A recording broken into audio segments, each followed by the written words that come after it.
பாண்டியன், கோமதி எல்லாருமே சேர்ந்து வீட்ல உட்காந்து பேசிட்டு இருக்காங்க. பேசிட்டு உள்ள போறாங்க தூங்குறதுக்காக. அப்படியே போறாங்க தங்கமயில் போயிட்டு அப்படியே ரூம்குள்ளேயே உட்காந்துட்டு இருக்காங்க. அப்படியே யோசிக்கிறாங்க. ஐய்யய்யோ! மாமா வந்தா கண்டிப்பா நம்மள திட்டுவாரு. அப்பா பணத்த எடுத்துட்டாரு. என்ன பண்றதுன்னு தெரியலையே! சரி நம்ம அம்மாக்கு ஃபோன் பண்ணி ஒரு வழி பண்ணிடலாம் அப்படின்னு சொல்லிட்டு ஃபோன் பண்றாங்க. அவங்க அம்மாவும் அட்டெண்ட் பண்ணி பேசுறாங்க. அம்மா அப்படின்னு சொல்றாங்க. சொல்லுடி என்னடி ஏன்டி இவ்ளோ டென்ஷனா பேசுற? ஏதாவது பிரச்சனையா என்ன? அப்படின்னு கேட்குறாங்க. இங்க பாரும்மா கொஞ்சமாவது அப்பாக்கு அறிவு இருக்கா? இல்லையா? அப்படின்னு கேட்குறாங்க. ஏன்டி இப்படி பேசிட்டு இருக்க? அப்படின்னு அவங்க அம்மா சொல்றாங்க. உனக்கு ஒண்ணு தெரியுமா? கல்லாலருந்து அவரு ரூ. 1100 பணத்த எடுத்துட்டாரு. அந்த பணம் எடுத்தது வீட்ல இருக்க எல்லாருக்குமே தெரிஞ்சிடுச்சு தெரியுமா? அப்படின்னு சொல்றாங்க. அத கேட்டோனே அப்படியே ஷாக் ஆகுறாங்க. என்னடி சொல்ற? அப்படின்னு சொல்லிட்டு. அவருக்கு தெரியுமா? அவரு என்கிட்ட கேட்பாரு தெரியுமா? ஏம்மா என்ன இங்க வாழ விடாம இப்படி கஷ்டப்படுத்திட்டு இருக்கீங்க? அப்படின்னு சொல்லிட்டு கோவமா கேட்குறாங்க. அத கேட்டோனே அவங்க அம்மா சொல்றாங்க. அந்த ஆளு ரூ. 1100 பணம் எடுத்தாரா? எடுத்தது என்கிட்ட அந்த மனுஷன் சொல்லவே இல்ல. என்கிட்ட பணத்த குடுக்கவே இல்ல அப்படின்னு சொல்றாங்க. அம்மா உனக்கு அறிவு இருக்கா? இல்லையா? அவரு பணத்த எடுத்துட்டாரு சொல்றேன். உன்கிட்ட குடுக்கலன்னு சொல்லிட்டு ரொம்ப வருத்தப்படுற அப்படின்னு சொல்லிட்டு தங்கமயில் சொல்றாங்க. இல்லடி அதுக்காக சொல்லல. வர மகாலட்சுமிய நம்ம தடுக்கவே கூடாது. அவர்கிட்ட நான் சொல்றேன். யாருக்கும் தெரியாம பணத்த எடுக்க சொல்றேன் அப்படின்னு சொல்றாங்க. ஏம்மா இப்படி பண்ணிட்டுருக்க? அவரு வந்தா சொல்லுமா, இனிமே கல்லாலேருந்து பணத்தெல்லாம் எடுக்க வேணான்னு சொல்லிட்டு அப்படின்னு தங்கமயில் சொல்லிட்டே இருக்காங்க. அதுக்குள்ள சரவணன் நின்னுட்டு இருக்காரு. திரும்பி பார்க்குறாங்க. பார்த்தோனே அப்படியே ஷாக் ஆகுறாங்க. ஐய்யய்யோ! அப்படின்னு சொல்லிட்டு. அப்படியே ஃபோன கையில வச்சுட்டுருக்காங்க. ஏய் சொல்லுடி தங்கமயில் அப்படின்னு சொல்லிட்டே இருக்காங்க. ஃபோனை கட் பண்ணுறாங்க. அதுக்குள்ளே சரவணன் உள்ளே வராரு. வந்த உடனே கேட்குறாரு. ஓ உங்கள் அப்பா தான் பணத்தை எடுத்தாரா? இது எனக்கு ஏற்கனவே தெரியுமே உங்கள் அப்பா தான் பணத்தை எடுத்திருப்பார் சொல்லிட்டு. ஆமாம் எவ்வளோ தைரியம் உங்களுக்கு இல்லை? பொண்ணும் அப்பாவும் சேர்ந்து ஒரு வழி பண்ணுறீங்கல்ல கடைய. உங்களுக்குலாம் வெக்கமா இல்லை? அசிங்கமா இல்லை? பணத்தை எடுக்கிறீங்க, அதுவும் கல்லால் இருந்து. ஏன் உங்கள் அப்பாவுக்கு சம்பளம்னு பணம் கொடுக்கவே மாட்டோமா? அதுவும் வாங்க தானே செய்வார். என் கண் எதிர்க்கவே அன்றைக்கி கல்லாலேருந்து பணத்தை எடுத்தார். நீ ஒன்றுமே இல்லை அவர் எடுக்கலைன்னு சொல்லி அப்படியே மழுப்பிட்டல்ல. இப்போ பாரு 1100 பணத்தை எடுத்திருக்காரு. அதுவும் அந்த பழி எல்லாமே மாமா மேலே போய் விழுந்திருக்கு. அவர் பாவம் தானே, அவர் இந்த வீட்டுக்காகவே உழைச்சவர். அவர் மேலே போய் பழி போட்டுட்ருக்காங்க. அப்போ கூட அமைதியாக இருக்கல்ல உங்கள் அப்பாவை காட்டி கொடுக்கக்கூடாது சொல்லிட்டு. எப்படி எப்படி உன்னால் இப்படி இருக்க முடியுது அப்படின்னு சொல்லிட்டு சரவணன் பயங்கர கோவமாக திட்டுறாரு. என்னங்க பேசிகிட்டு இருக்கீங்க? அப்பாலாம் ஒன்றும் பணத்தை எடுக்கலை, நாங்களாம் ஒன்றும் எடுக்கலை அப்படின்னு சொல்கிறாங்க. ஏய் இப்போ தாண்டி உங்கள் அம்மாட்ட பேசிகிட்டு இருந்தேன், இனிமேல் எங்கள் அப்பாவை பணம் எடுக்க வேணான்னு சொல்லுன்னு சொல்லிட்டு. எப்படி இப்படி இவ்வளோ கேவலமாக ஒரு புருஷன் கூட பார்க்காம என் கூட தாண்டி வாழ்ந்துட்டுருக்க, இப்படி பொய் சொல்கிற, உன்னால் எப்படி இப்படி இருக்க முடியுது அப்படின்னு சரவணன் கோவப்படுறாரு. இங்கே பாருங்க மாமா, நான் அதெல்லாம் எதுவுமே பண்ணலை அப்படின்னு சொல்கிறாங்க. நீ பேசாத, உனக்கு இருக்குடி, உனக்கு இருக்குது. உன் கதை இன்னியோடு முடிச்சது. நானும் பொண்டாட்டி பாவம் பார்த்துட்டு இருந்தா, ஆனால் உன்னோட ஆட்டம் அதிகமாகுது. என்கிட்டயே நீ பொய் சொல்கிறியா? அதுவும் நேரில் பார்த்த என்கிட்டயே நீ பொய் சொல்லிகிட்ருக்கியா? நாளைக்கு பொழுது வெடிட்டோண்டி, உனக்கு இருக்குடி. என்ன பண்ணுறேன்னு பாரு. காலையில் முதல் வேலையாக போயிட்டு அம்மா அப்பா வீட்டில் இருக்க எல்லாரையும் கூப்பிட்டு நீ பண்ண தப்பு எல்லாத்தையுமே நான் சொல்கிறேன். சொல்லிவிட்டு உன்னை வீட்டை விட்டு அனுப்புகிறேன். இதான் உனக்கு கடைசி நாள். தூங்குடி தூங்கு, உனக்கு நாளைக்கு இருக்குடி அப்படின்னு சொல்லிட்டு சரவணன் தூங்குறாரு. அப்படி தங்கமயில் யோசிக்கிறாங்க. ஐயோ என்ன இவர் இப்படி பண்ணுறாரு? காலையில் எழுந்தோடனே நம்மளை பற்றி சொல்லி விட்டுருவாரோ? போச்சா நம்ம வாழ்க்கையே போச்சா? இனிமேல் நம்ம வாழ முடியாதா? வாழ விட்டியாக தான் வீட்டுக்கு போகணுமா? ஐயோ கடவுளே இதெல்லாம் தாங்கவே முடியாதே அப்படின்னு சொல்லிட்டு அப்படியே டென்ஷனாகவே யோசிச்சுட்ருக்காங்க. சரி என்ன பண்ணலாம்? காலையில் எழுந்தவுடனே நாம் போய் ஃபஸ்ட்டு வீட்டில் எல்லாருக்கிட்டையும் சொல்லிடலாம். அப்போ தான் அது கரெக்டாக இருக்கும் அப்படின்னு சொல்லிட்டு அப்படியே யோசிச்சுட்டே இருக்காங்க. காலையில் எழுந்துக்கிறாரு பாண்டியன். இப்போ எழுந்தவுடனே எங்கே காஃபி எங்கே அப்படின்னு சொல்லிட்டு கோமதி கிட்டே கேட்குறாரு. இருங்க இருங்க அதை வரங்க அப்படின்னு சொல்லிட்டு கோமதி காஃபி கொண்டு வராங்க. கொண்டு வரும்போது தங்கமயில் பேக்கெல்லாம் எடுத்துகிட்டு ரெடியாக வந்து நிற்கிறாங்க.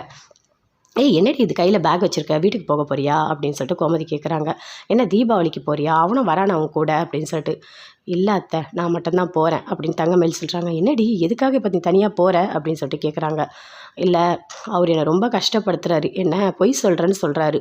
அது மட்டும் இல்லை கல்லால் இருக்க பணத்தை நானும் எங்கள் அப்பாவும் எடுத்துட்டேன்னு சொல்கிறாரு. ரொம்ப கஷ்டப்படுத்துகிறாரு அத்தை, என்னால் தாங்க முடியல. நானும் எவ்வளோ தான் பொறுமையாக இருப்பேன் அப்படின்னு தங்கமயில் சொல்கிறாங்க. ஏய் என்னடி சொல்கிற? சரவணன் அப்படிலாம் பண்ண மாட்டானே, அவன் அப்படிலாம் பேசுகிறவன் கிடையாதே அப்படின்னு கோமதி சொல்கிறாங்க. உடனே பழனியும் வராரு. என்னம்மா சொல்கிற? இப்படிலாம்மா பண்ணுறான்? அவன் அப்படிலாம் பண்ண மாட்டானே, ஒரு சத்தமாக கூட யாரையும் மன கஷ்டமாக பேச மாட்டானேம்மா அப்படின்னு பழனி சொல்கிறாரு. இல்லை உங்ககிட்டலாம் அப்படி நடந்துக்கிறாரு, ஆனால் என்னை ரொம்ப கஷ்டப்படுத்துகிறாரு. நான் மாசமாக இல்லைன்னு தெரிஞ்சுலேருந்து அவர் என் மேலே ரொம்ப கோவப்படுறாரு. நான் பொய் சொல்லிட்டேன்னு சொல்கிறாரு. அத்தை நான் மாசமாக இருந்தது எல்லாமே நான் பொய் சொல்லுவேனா? உங்களுக்கு யாருக்காவது சந்தேகம் வந்ததா என் மேலே? ஆனால் அவருக்கு பார்த்தீங்களா எவ்வளோ சந்தேகம் வந்தது. அவர் என்னை ரொம்ப கஷ்டப்படுத்துகிறாரு அத்தை அப்படின்னு சொல்லிட்டு தங்கமயில் சொல்கிறாங்க. நீ போயிட்டு பழனி நீ போய் உள்ளே அவனை கூட்டிகிட்டு வா போ அப்படின்னு சொல்லிட்டு சொல்கிறாங்க. உள்ளே போகிறாரு பழனி.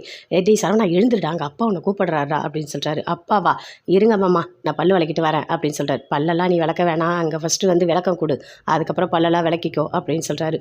என்ன மாமா அப்படின்னு சொல்லிட்டு சரவணன் அப்படி எழுந்து வராரு. டேய் என்னடா பண்ணிகிட்ருக்க, ஒரு பொண்டாட்டியை கல்யாணம் பண்ணால் எப்படி பார்த்துக்கணும், ஏன் உங்கள் அப்பாவை பார்த்துட்டு தானே இருக்க, அவர் என்னை எப்படி நடத்துகிறாரா, நீ எப்படி உன் பொண்டாட்டி இப்படிலாம் பண்ணுவ, அவள் மாசமாக இருக்கான்னு சொன்னால் ஏதோ இல்லாமல் போச்சு, அதுக்காக அவளை போய் சொல்கிறேன்னு சொல்லிகிட்ருக்க, பணத்தை எடுத்துட்டாங்கன்னு சொல்லிகிட்ருக்க, என்னடா பண்ணிகிட்ருக்க நீ, ஒரு வாழ்க்கைனா எப்படி வாழணும்னு உனக்கு தெரியுதா இல்லையா, ஒரு பொண்டாட்டி எப்படிரா, ஏன்டா இப்படிலாம் நடத்துகிற, ஏன்டா இப்படிலாம் பண்ண அப்படின்னு சொல்லிட்டு கோமதி கேட்குறாங்க. அதை கேட்டோன்னே அப்படி சரவணனுக்கு கோவமாக வருது. அப்படியே அமைதியாக இருக்கார், எதுவுமே பேசவே இல்லை. இங்கே பாருடா, இனிமே நீ தங்கமயில அப்படிலாம் நடத்தக்கூடாது, ஒழுங்காக பார்த்துக்கணும் அப்படின்னு சொல்கிறாங்க. ஐயோ இவ பண்ணுறதெல்லாம் இவங்களுக்கு எதுவுமே தெரியாது. அம்மா நான் சொல்கிறது எல்லாமே கரெக்டு தான், கண்டிப்பாக அந்த பணத்தை அவங்க அப்பா தான் எடுத்திருப்பாரு அப்படின்னு சரவணன் சொல்கிறாரு. அதை கேட்டோன்னே தங்கமயில அப்படி ஷாக் ஆகுறாங்க. ஏய் என்னடா பேசிகிட்டு இருக்க, அவர் சம்மந்திடா, அவரு போய் பணத்தை எடுத்துட்டாரு சொல்லிட்டு இருக்க, ஏன்டா உன்னால் இப்படிலாம் பேச முடியுது, எனக்கு ஒன்றுமே புரியலடா அப்படின்னு சொல்லிட்டு பயங்கர டென்ஷனாக பேசிகிட்டு இருக்காங்க. நான் சொல்கிறேன், கண்டிப்பாக அவங்க அப்பா தான் பணத்தை எடுத்திருக்காரு, மாமா பணத்தை எடுக்க மாட்டார், அவருக்கு அந்த பழக்கமே கிடையாது. அவர் சொல்கிற மாதிரி ஒரு 5 ரூபா 10 ரூபா அந்த மாதிரி டீக்கு எடுப்பார். ஆனால் இவ்வளோ பணம்லாம் மாமா கை வச்சு எடுக்கவே மாட்டார், இவங்க அப்பா தான் எடுத்திருக்காரு அப்படின்னு சொல்கிறாரு. சரிடா விடு, அந்த பணம் போனால் போகட்டும், அதுக்காக இப்படி தான் பழி போடுவியா, ஒரு பொண்டாட்டியை வீட்டை விட்டு அனுப்புவியா, இதெல்லாம் நல்லாவா இருக்குது சரவணா, சரவணன் நீ இப்படி பண்ணுறவனே கிடையாது, எதுக்கு நீ இப்படிலாம் நடந்துக்கிற அப்படின்னு சொல்லிட்டு கோமதி கோவப்படுறாங்க. அம்மா நான் சொல்கிறது எல்லாமே உண்மை, இவ போட்டோம்மா வீட்டுக்கு போகட்டும், அங்கே போய் கொஞ்ச நாள் இருக்கட்டும்மா, ஒன்றும் தப்பே கிடையாது அப்படின்னு சரவணன் சொல்கிறாரு.